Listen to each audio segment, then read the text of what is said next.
Hey, how y'all doing? I'm Thomas Monday, and this is another edition of Community Conversation. Today, I got three special guests, and I'm gonna let them introduce themselves and tell you what they do. How y'all doing? My name is Daryl Johnston. I go by Like a Rock or Coach Rock. I'm an artist from the city of Richmond. I got my own mentoring company called The Rock Project, and also I'm a football coach. Hey everybody, I'm dvinci. I'm a hairstylist and salon owner. I'm also from Richmond, Virginia. What's up, y'all? Ron Lee. I'm into music. I got my own food truck, and I'm in the box truck business. CDL owner operator. I do a little bit of everything.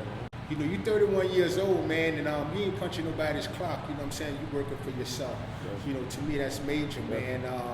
Can you kind of talk us through that process? You know, tell us how that was for you. It wasn't easy, being an entrepreneur, not easy. Like, it ain't just, some days you make money, some days you don't, So what made me really get on it, I was working in the school system for the Chesterfield County, and basically they tried to fire me for a music video.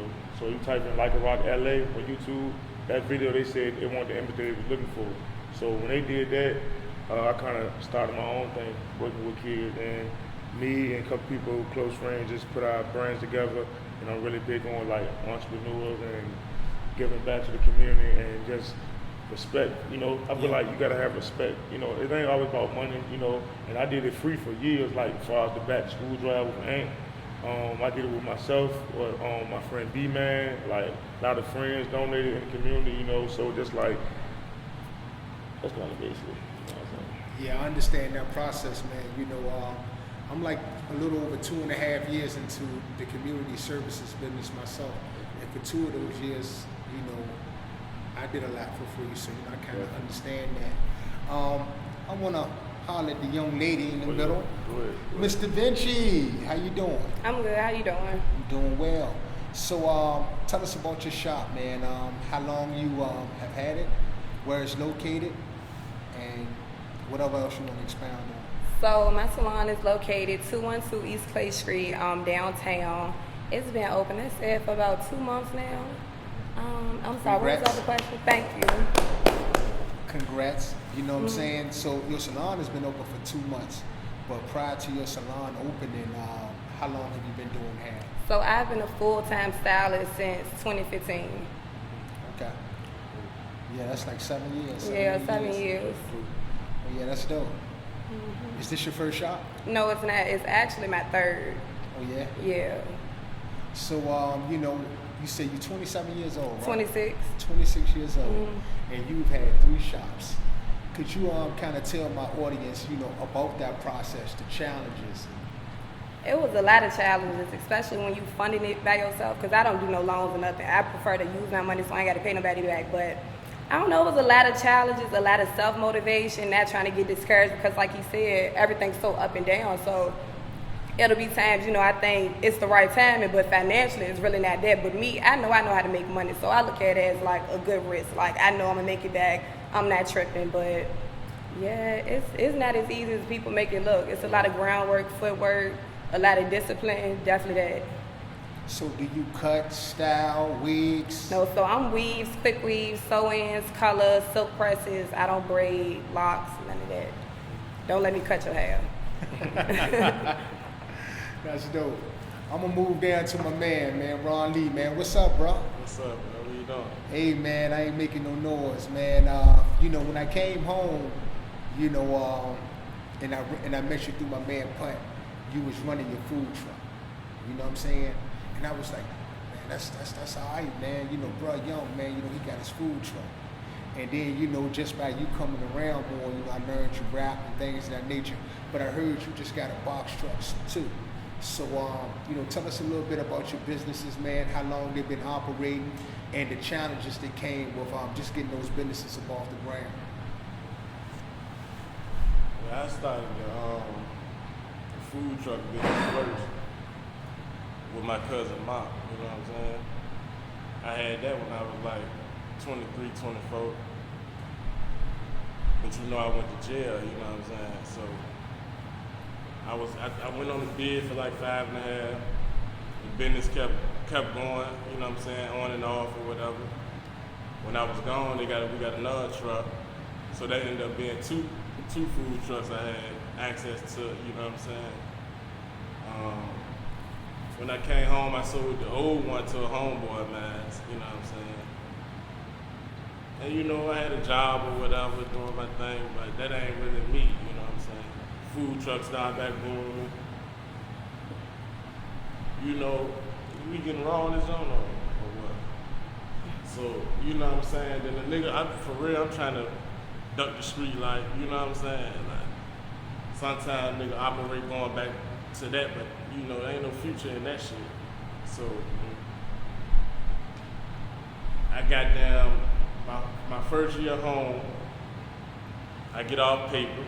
You know, when we do the fall ball jump. Yeah. I catch a DUI, but I got my CDL, you feel what I'm saying? Right. So,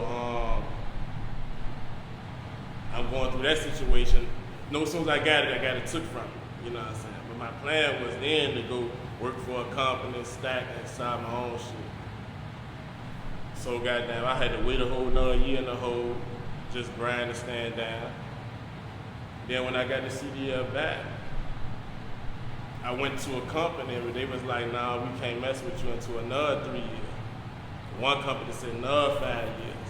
So in my eyes, I'm like, shit, in 3 or 5 years, I'm gonna be back in the street. I ain't gonna, you know what I'm saying?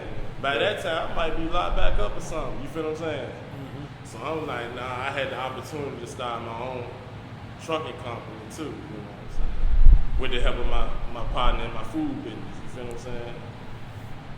So that's what I did.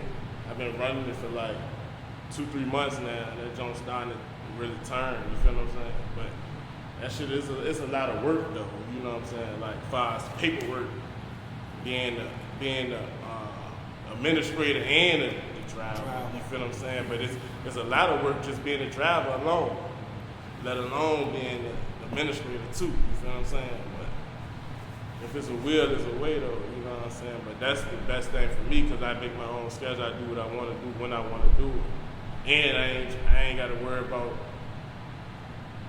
going back to the pen, you feel what I'm saying? And not only that shit, just doing that with the little bread that you're investing in that don't put you a 6-figure person on paper, you feel what I'm saying? Legitimate with your credit and everything, you feel what I'm saying? You can show that you're getting $25,000-$30,000 a month, you feel what I'm saying? Mm-hmm. And the people can't do nothing with you. So for me, it's like a checkmate move for me, you feel what I'm saying? Well, I just want to commend you, man. First of all, like, you know, just being a person that was formerly incarcerated myself, you know, I know the challenges, man, of trying to come home and rebuild your life, starting from zero, you know. And, you know, I'm considerably older than you, 15 years older than you, and it was hard for me. So for you to be, you know, so young, you know what I'm saying, and to be able to navigate the challenges of that, man, that's impressive, man. You know, so I want to salute you, man. You know, I also want to salute the fact that, you know, all of you guys, like what y'all doing, like for the youth, because, you know, y'all are helping them to understand that they ain't necessarily got to go left to get right. Yeah. You know, a lot of us be feeling like, you know what I'm saying, outside of rap music, sports, and the dope game, that it ain't no real, you know, pathway to a better life. You know what I'm saying? But y'all showing them through example, just by, you know, believing in yourself, digging in and doing the work, that you can get to the bag. So, you know, I respect that. I respect y'all, you know, greatly. Mr. dvinci, you know, what are your plans beyond hair? My plans beyond hair, I want to start and get into Airbnbs.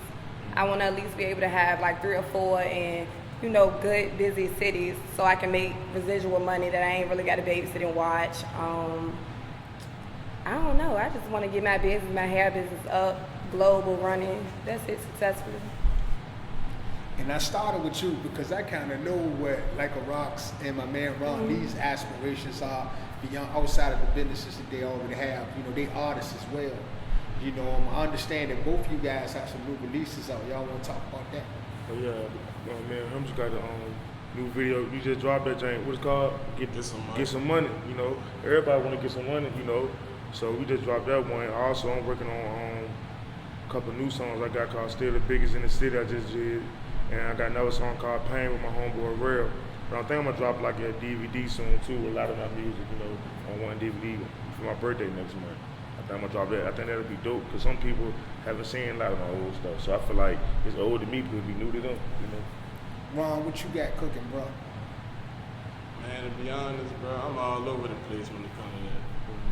It be you down on me about that shit, bro be down on me, because for real, me and bro started rapping together when we about 13, 14 years old, you know what I'm saying? Got dope boys. You know what I'm saying? So, I mean, I got a lot of shit that I've been doing, and I got a studio though, you know what I'm saying? I ain't even finished putting it together though, but I think I'm gonna drop some shit though. I just dropped a single off the Super Gremlin beat, Kodak Black John. Mm-hmm. I ain't released the video yet, but that John jiving doing now, everybody been giving me good feedback on it or whatever. You know what I'm saying? So I think I'm gonna do a project on the strength of y'all, for real. You know what I'm saying? Social media is kind of crazy because you got people, man, that don't realize that they watching people highlight reel every day. So they killing themselves trying to live up to what they see, putting themselves in financial ruin, you know, just doing a whole bunch of shit that's really bad for their well-being because they think that, well, basically just because it's trending, you know. So it's really about having that balance, man, knowing what's real and what's not real. And, you know, I feel like social media is dangerous to people who don't really understand that. I agree. Like our kids, you know, you do youth mentoring. Yeah. You know, they watching the videos every day. They putting me on stuff that I don't even be knowing about, you know. Like, it'd be crazy with them kids. They can show you, they can break down the whole Chicago beef with O-Block and this, you know. I'm like, that, and I don't be knowing that stuff. Just through tuning in to social media. Yeah. They done did the whole history of it through social media.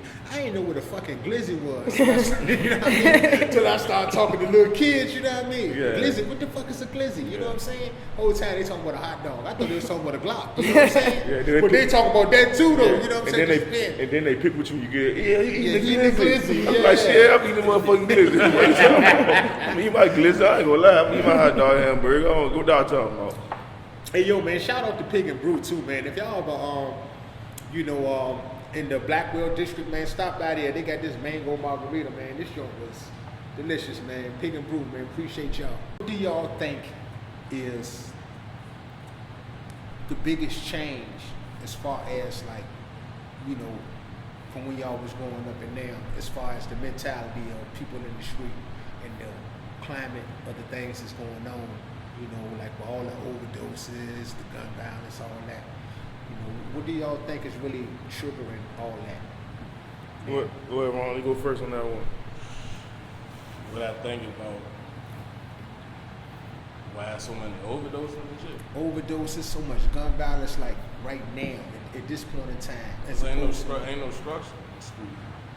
You know what I'm saying? Like, all the older niggas that was before certain niggas, they might still be on the bed, some on rats. You feel what I'm saying? As far as the overdoses, shit, it could go from the junkie, goddamn, being too greedy, and also it could be on Inexperience the of the dealer dealer. don't know what he doing. You feel what I'm saying? Or the nigga before him ain't telling them exactly what he supposed to do. You feel what I'm saying? So it's miscommunication too. But And when I asked that question, I'm not talking about the mechanics of it. I'm talking about why do you think it's such an increase in opioid addictions? Because you got a lot of young people, man. that's because dope people fiends, like man. people like making it like it's cool to do when that shit ain't. You know what I'm saying? You got dudes that's introducing people into using that shit. You feel what I'm saying? That shit ain't what it is. And then you got like the perk thing when they already mixing it in like that, the fake Jones. People already addicted to them, and you know what I'm saying? It's like graduating to it for real. Mr. Vinci. Social media and music. Oh yeah. Yeah, it's social media and music. Like, it's easy for kids today. I don't know. Back then, probably because I was young, I wasn't easily influenced. But the kids today are so easily influenced. Like, in music, what is it? Popping perks and all that. Like, it's a whole TikTok that kids doing to it. Like, it make it seem cool. Hey, what's that song? Yeah, that one. So, yeah. They hearing it, they seeing it every day. So, you know, inquiring minds, some of them, okay, I want to figure it out. I want to know what it's about, regardless whether they know what's in it or not. They hear everybody else doing it, they want to do it. you dealing with kids, what do you think is driving these young kids, man, into opioid addiction? I think it's the wave, like Kodak said, even though the perfect fake, I'm still gonna take it. Yeah, I was ready to say that. See what I'm saying? He know that bitch fake, said still that gonna bitch, take bro. it. So that shit cool. To little Johnny down the street, I know Kodak said, they look up to Kodak. Like, being an athlete not really cool no more. You see what I'm saying? Coming up, everybody want to be the AI, the Kobe, you see what I'm saying? The T-Mac, Tracy McGrady. Now they want to be the NBA young boy. They want to be the Fulio. They want to be them rappers. The rappers you got new rappers. role models. Yeah, look, it's people in the NFL and the NBA that want to be rappers. You see what I'm saying? That's it. When they see the big jury and the nice car they leasing, that's cool now. You see what I'm saying? Like, so I think the kids think that's the wave, man. That's what I think personally. And it's like nowadays, a lot of kids ain't got no guidance, man. It's like, it's hard nowadays. Like, the gyms be closed. You got to pay for every fucking thing. You know what I mean? So it's like, if I grew up here down in the Haven right here, right? I'm from Boulevard, but back in the day, we can go to Bell Mead pool free. We can go to Blackbird Gym. Now they shutting that shit down after COVID. They don't even want you to bar no more. You see what I'm saying? So it's just like, there's no outlets. So it's like, they're going to go to the streets. And now people a lot of people not really getting money no more in the streets. A lot of, you know what I mean? So these kids, they going to fall to the pills And easily. I'm glad you kind of spoke on that, man, on how, it's the culture that's really influencing, the youth to get involved with opioids. When I was growing up, bro, the mailman, the guy working at Philip Morris, the factory worker, these were respected people in the neighborhood. Yeah. Not no more. You know what I'm saying? If you ain't quote unquote lit, you know what I'm saying? And when I say lit, I mean you stay draped in designer, you got all the jewelry. At any given time, you can go in your pocket and pull out this massive bankroll, and you got the book bag full of money. Ain't nobody really respecting it if you can't do that. You know what I'm saying? So, as a kid now, when they see their father going to work every day and ain't no value in that. It ain't no more. Like, it ain't no vibe to like everyday his Chris dad. People like I know he's a working dad, like you said. Nowadays, it's the material things, man. Like I can go out here and work a job right now. I'm gonna say Philip Morris and make at the low end $90K a year, right? And I don't go to the club. If I go to the club, I might got me a little beer or something, 2 beers or something. But Big Mike down the street, he don't work. You got the rental car, 2002 rental. You got the little chain on. Goddamn 5 bands in the pocket. Got the bottle, the section lit.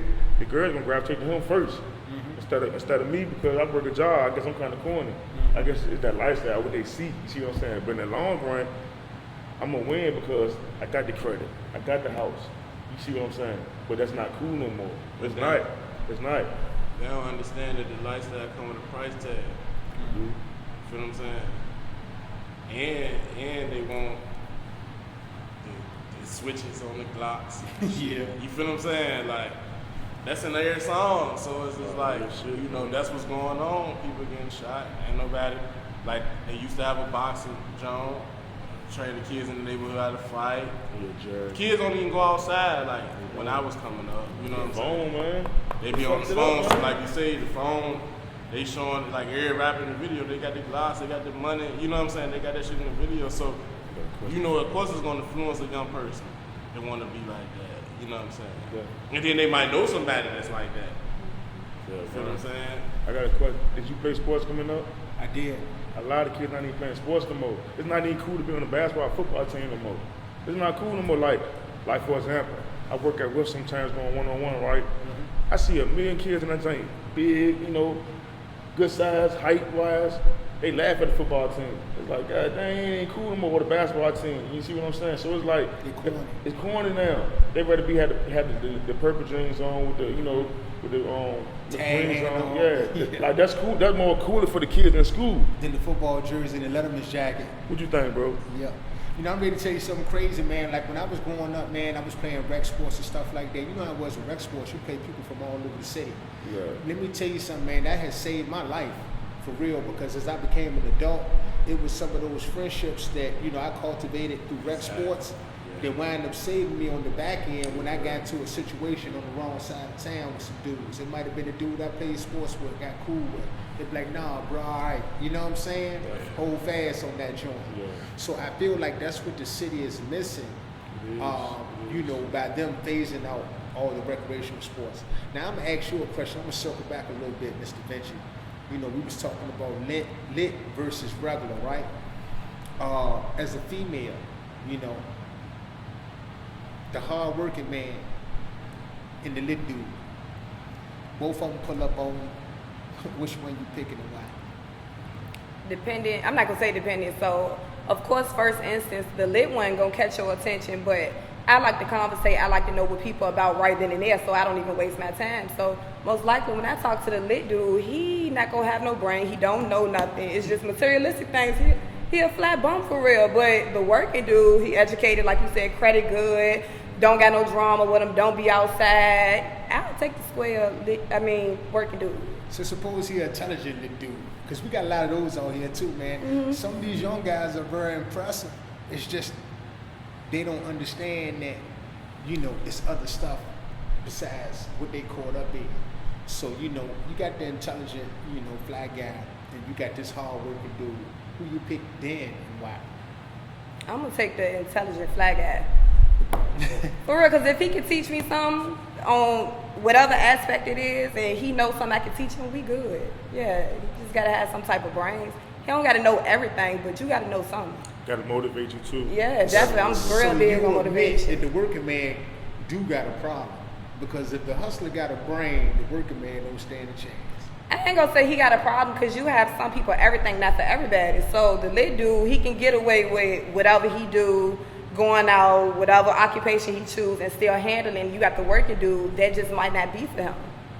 Yeah, everybody ain't no entrepreneur. Yeah, they not. Everybody, some people got. And everybody can't work. Like me, I can't work for nobody else. Well, flip side of that is the woman hustler. Me, myself, that's what I want. I want a woman that's gonna go get her own bag. Definitely. You know, because if you ain't adding on, you taking away. You know, and fastest way to success in America today is through a real right partnership, because y'all can cover a lot of ground fast.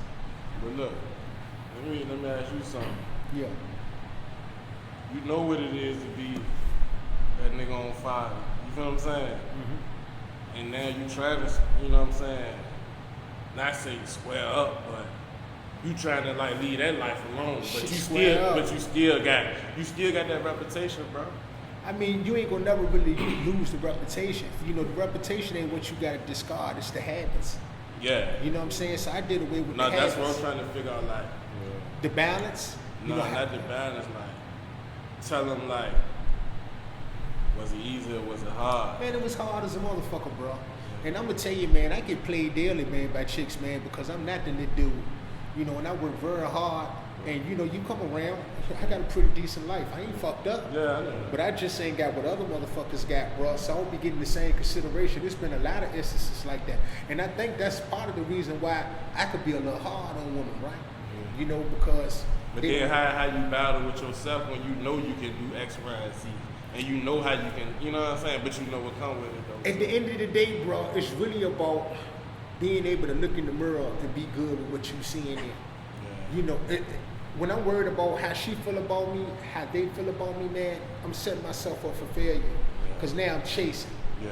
I don't never want to be in a situation where I'm chasing their idea of what success look like. Yeah, I feel You know, it's about me looking in the mirror and feeling like, you know, I'm making the right moves in this moment, but still leaving room for growth. And to cut you off with that, I dealt with that a lot, you know. Like I said, me and bro came up playing football together. We love the sports, but shit, after the sport game, we might go to a party that night, go fight somebody, take somebody to chain and shit.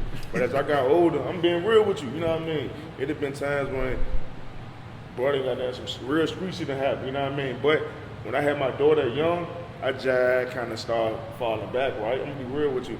Now you start hearing like, man, like a rock pussy, like a rock star. And that shit mentally, that shit was fucking me up. Cause it's like, I want to prove something, but dead ass, I'm trying to do the right thing on the low though.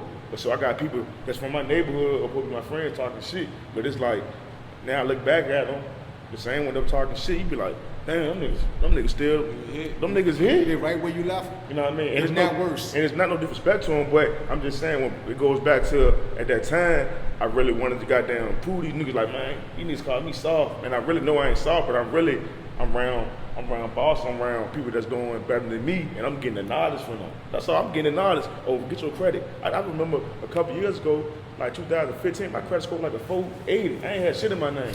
Every time I get something, hey, down and put this in your name, boo, put this in your name. I was scared. So what time for me to get the house? It's in my name now. I went from a 500 to a 7.5. See what I'm saying? And it was a process. I had to learn that, working with the people at Bird, teaching how to do stuff. But it was a process though, and it was not easy. It was not easy, but I did have people talking shit that I wanted to prove them guys that I ain't no soft dude, but it's like, at the end of the day, that shit don't mean nothing for real, because as soon as you get hit, bro, them dudes in the concert, they ain't gonna be there for you. And then the same dude that's talking shit, my family don't even know y'all for real, for real. You see what I'm saying? So as I got older, bro, that's why I made him always kept me connection, bro. You know what I mean? Because we had it hard, but now we doing the right thing. You know what I'm saying? And we have our days we might slip up. You see what I'm saying? But we really realize we seeing real money. You see what I'm saying? And that shit feel good. It feel good to go in the store. Hey, let me go out tonight. Oh, I can get some shit. You know what I mean? I remember sometimes I couldn't get shit. You know what I mean? I might got to rock one of my brother clothes. Like when I at young age, I'm just being real. And now I'm older. Now my brother rocking my shit. You see what I'm saying? But I'm showing him like, look, bro, I just lost my youngest brother a couple weeks ago. You know what I mean? And I was trying to get him the game. So now my second brother, you know what I mean? I'm trying to teach him the game too before it's too late. You see what I'm saying? Bro. Oh yeah, definitely, boss man, bro. That's my little brother that I kidnapped off the road. And not to cut you off, also I remember like a year ago, you hit me up on Instagram like, hey, pull up on me, Rock. You probably don't remember. I came to the Southside Duck Tank with Earl, and it was like the bottom with the Broad Rock game. You know what I'm saying? You were trying to stop that, but that's what people supposed to have been doing. You see what I'm saying? Because it's crazy because I'm from Broad Rock, but I grew up down the bottom. But it was like Uptown was beefing with Broad Rock, and I was trying to get out there shit because I fuck with niggas down the bottom. You see what I'm saying? I fuck with niggas around Broad Rock, so it's like, why keep beefing? Well, like, what is for? But a lot of times niggas be beefing because niggas be broke too, bro. Yeah. A lot of people that you think got money, they be hit for real. Like outside this, like you say, outside this camera, your phone, social media, niggas be broke, bro. Yeah, showing the celebration, they ain't showing the struggle. Yeah. What I like to do is give all my guests, man, an opportunity to ask me a question. So we're gonna start with Mr. Dvinci. So you asked us what was our long-term goal. What is your short-term and long-term goal? Well, my short-term goal, man, I already achieved, man, and I created my own organization. It's called FREE, which stands for Finding Redemption Through Enlightenment and Education. And while we speaking to that, I'm having an open house on Wednesday, February 1st, down Hillside Court. And I'm gonna have a lot of different resource providers there. Housing Family First, OER, which is the biggest reentry provider in the city of Richmond. United Healthcare, trying to give our people free health care. You know what I'm saying? A Better Day Than Yesterday, Youth Mentoring. Man, like a rock, if you want to pull up, bro. Also, I work for an organization called the Phone Fund. And what we do is we give micro loans, low interest loans, 3% loans. That rate is unheard of in the United States. Explicitly to the justice involved population. When I say justice involved, what I mean is people who were impacted by, incarceration, be it for a misdemeanor offense or a felony offense. And these loans are consumer loans, auto loans, and business loans. The consumer loans cap out at $5,000. So what that means is, if you're trying to get an apartment, right? And you need first month rent, deposit, all that, utilities, you can come to me and I'll give you a loan for that you can pay me back in 3 years at 3%, to get you up in there. If you got your own money, from the foundation. Oh, that's dope. Oh my God. If you got cost of court, that's holding you back from getting your license and stuff like that, you can come to me, man. My foundation will give you that money to pay that off. That's hard. You know what I'm saying? If you need, in some instances, dental work, because that's an impediment to some people. You know what I'm saying? Up to $5,000, we will pay for the procedure. You know what I mean? And that's just the consumer side. We got auto loans too, right? And we provide that service in the Charlottesville area. But since we share space with Ways to Work, and they do the same thing that we do, we just refer our auto loan clients to them. But our criteria is pretty much the same. So it's a good partnership as far as with the auto loans. And those cap out, I think, at like $13,000 for ways to work. And then we have the business loans, which are for upstart businesses and pre-existing businesses. And those cap out at $15,000. And to qualify, you just had to have been convicted of a felony or misdemeanor offense, have the ability to pay it back, meaning that you've been employed for at least 3 months. We don't even care about your credit. These loans are not based upon credit. We realize our people are challenged in that area. So we're a relationships bank. We're the people's bank. As long as you're working and you can demonstrate that you can pay the loan back, we'll extend that to you. And the third qualification is that you can show us how this loan will improve your quality of life. So of course, if you don't have your own crib and you need us, to help you get in one, that's going to improve your quality of life. You know what I'm saying? So hopefully, man, the people will come out February 1st to this open house because, we got a lot of stuff down there that's beneficial to them. And where is that again? At 1500 Hardwood Street, Hillside Recreation Center. Okay, bet. So that's my short-term goal, and I've already achieved that, man, which was creating my own foundation, man, to do what I love to do, which is help my people, man. I love my people, and I've only been home 2.5 years, and I've been able to do this, so I feel good about it. My long-term goal, for real, is to provide, safe housing, man, for youth that high-risk youth that don't have parental guidance, like the ones that what they call them, the child support people, what they call them, the ones like a foster care. Yeah, like foster care. Okay. You know what I'm saying? I want like to create, and stuff like that. I want to create a youth academy, man, a big one, just for them. Yeah, I think, and to piggyback off that, I think it'd be dope for some people when they come home from juvenile. They can go like in there. It'd be like a program they can go for like 90 days or something. That'd be dope. I wanted to be alternative sentencing. When our kids get in trouble, instead of sentencing them to prison straight off the back, you send them to my youth academy. Okay.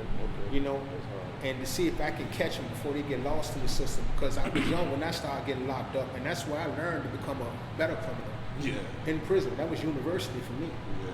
You know what I'm saying? So I want to kind of derail that. You know what I'm saying? That school to prison network that they got going, man. I want to. Ron, you got a question for me? Not for you. I mean, I ain't really got no question. I just asked them. You know what I'm saying? As it came up, I didn't think about nothing. I just knew. Yeah. What was what took place to make you make that transformation? Just like, what? I want to do this with the kids. Like, I had to be like in prison, right? Because I know you real good friends with my guy Chris Giles, right? I used to work with him, so it's just like, what made you say, when I come home, I'm gonna do this shit, man? I remember when they first put a picture on Facebook, they went crazy, like the whole world that came on, like Bitch Meat just came on them motherfuckers. So I remember that. So I seen the support you had from the city, far as from Hillside or Afton. I remember the video back that you had on YouTube. I remember watching that shit, and I was in Stars at Boot Shop Middle School. So what made you say, I'm gonna do this right here? What made you, did something happen that made you just not look back, or what? Well, yeah, it was a couple of things for real. When I first got locked up, man, I ain't really had no feelings about it, right? It just was what it was. It just came with, the nature of doing business. How old were you when you first went? How old when you came out? Well, on this bid right here, man, I was 30 when I caught this case, and I was 44 when I came home. You know what I'm saying? I'm 30. So for 3 years, man, I just was in there bitter, that I caught the time. And one day, it was a Nation of Islam brother by the name of Wayne X. With Dwayne Taylor, Dwayne X now. I used to work out with him all the time, and I was very angry. So one day we was working out. He was like, man, why the fuck you so mad, I was like, man, I got all this motherfucking time. Like, what kind of question is that? He was like, bro, you got an old date. At the time, I ain't know this brother had a whole lot of time, and he was old when he caught his time. Yeah. And by the grace of Allah, he's home now. But, he was like, man, it ain't over for you, man.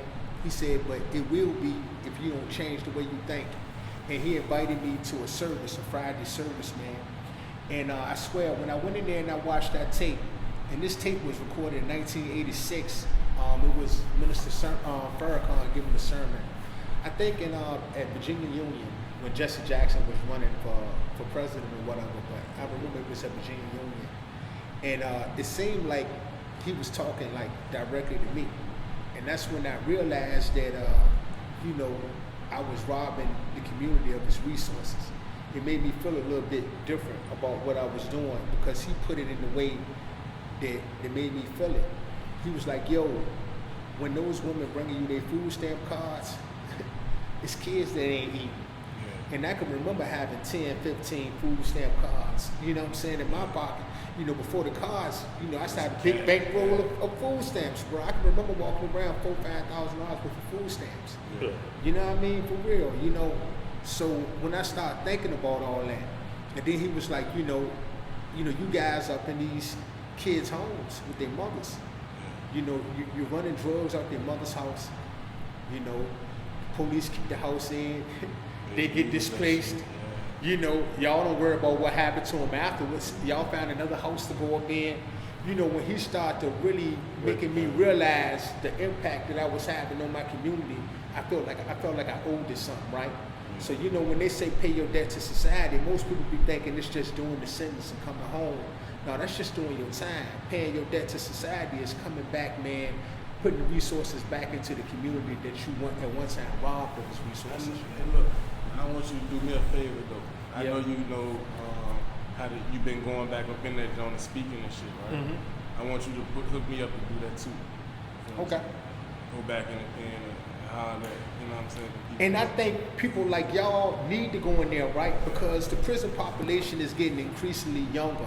You know, the older guys are either dying off or coming home. We aging out of the system. So the system is full of youngsters, right? And the youngsters don't really relate, you know, to the older guys as much as they relate to the younger population. So it's more impactful for y'all to go in and spread these messages than me. Yeah. You know, so yeah, man, if that's what you want to do, I got you. And I already know you probably doing it already. Yeah, I took him to Chesterfield jail like a couple years ago before COVID started. But when COVID started, they wouldn't let me go no more. I took a group of kids to Chesterfield jail. I showed them how what the food looked like. We talked to a couple of inmates in there. But ever since like COVID came, they've been acting real funny with that though. He was like, I got a 16 passenger van. I would take groups of kids in there to see how it is in there, so they'll know like shit. This is what it is. You're just saying what it is. Yeah. Mr. Dvinci, I'm gonna put you on the spot one more time too. You know, you got a skill, man. This lucrative that our young girls could use. You know, it's a fact that most of our, you know, young black people don't go to college, so they need good trades to have a pathway to the middle class. If I ask you to come out and volunteer and teach my young girls how to style, if your schedule permitted, would you be open to it? Yes, I would do that. Word? Yeah, word.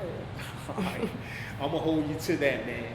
You know, my man Ron, if I need you to, you know, teach my kids, man, safe serve, stuff of that nature, will you run them through that? Yeah. And Rock, you already doing your part, so I ain't gotta lean on you for the kids, you know what I'm saying?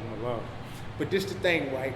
To really fix things, it's gonna take everybody coming together doing their small part and bringing it all together to have a huge impact. Because one person can't fix this shit by itself. You know, it's gonna take all of us pulling together to make this type of shit happen. I'm about to wrap this up, man. I want to thank y'all for coming out, man. Like a rock, man, plug in your social media pages so they know how to find you. Follow me on Instagram at @likearock_. You can follow my business page at The Rock Project LLC, The Rock Project LLC on Instagram. The Facebook, Daryl Johnston, DARRYL, and Johnston with a T, JOHNSTON. Mr. Dvinci. You can follow me on Instagram @_DVINCHI. Follow me on Facebook at Ron Lee. On Instagram, Ron Lee 804. Hey, man, you know, keep doing what y'all doing, man. Y'all dope. I want to revisit this interview, man, a year from now because I'm interested in seeing what y'all gonna be doing by then. You know what I mean? So, you know, if I call y'all, man, don't hit the do not disturb. I'm a lot, man. You know, y'all give me a holler, man. Love, man. This has been another edition of Tom Talks Community Conversations, man. Until next time, man, y'all stay up.